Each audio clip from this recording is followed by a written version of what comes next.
Alhamdulillahi Rabbil Alamin Ar-Rahman Ar-Rahim Maliki Yawmiddin Wa sallallahu wa sallim ala Sayyidina Muhammad wa ala alihi wa sahbihi wa min wala. Mes frères et sœurs, le messager d'Allah sallallahu alayhi wa sallam, il nous dit dans un hadith: l'homme demeure à l'apogée de sa religion tant qu'il ne fait pas couler le sang injustement. Le prophète sallallahu alayhi wa sallam, dans plusieurs hadiths, dans plusieurs récits prophétiques, il nous a mis en garde contre le fait de faire couler le sang injustement.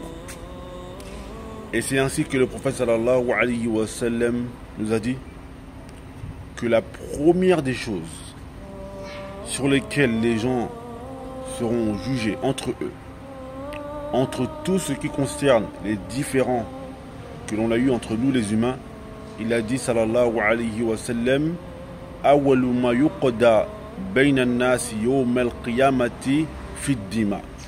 La première des choses sur lesquelles les gens seront jugés en ce qui concerne les différends qu'ils ont eu entre eux et tout ce qui concerne le sang.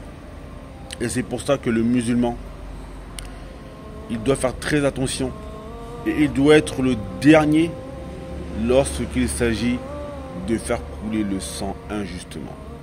Frères et sœurs, Allah tabaraka wa ta'ala nous dit dans le Coran, et celui qui dit wa man qatala nafsan bighayri nafsin fa ka'annama qatala an-nasa jami'an, et celui qui tue une personne sans raison, c'est comme si il avait tué toute l'humanité.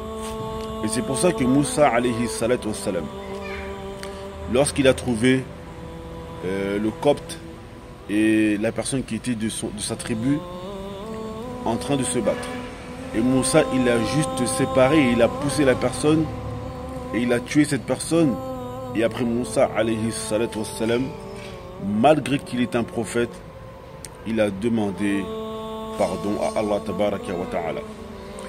Aujourd'hui mes frères et sœurs, on voit des choses qui sont adjib dans les quartiers en France.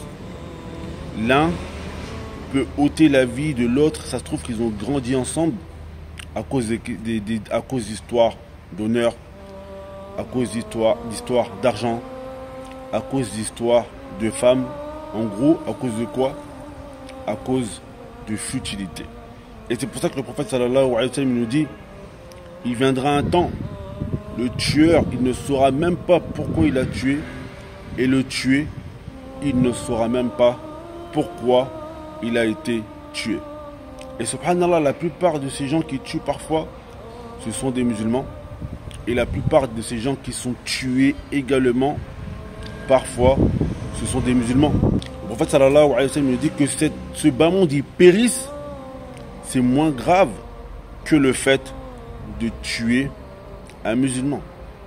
Wallah, subhanallah, aujourd'hui on voit le meurtre, le fait de tuer, le fait de tirer dessus les uns sur les autres, c'est devenu des choses qui sont banales.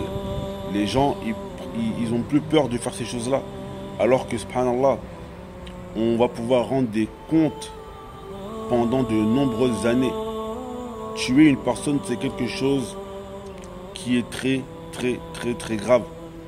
Et la personne, on doit réfléchir avant de poser un tel acte ou faire couler le sang d'une autre personne. Tu te rends compte que lorsque tu portes une arme et que tu la pointes sur une personne, tu peux rendre des enfants orphelins. Tu peux rendre une femme veuve, une mère triste parce qu'elle a perdu son enfant et qu'elle ne le reverra plus jamais.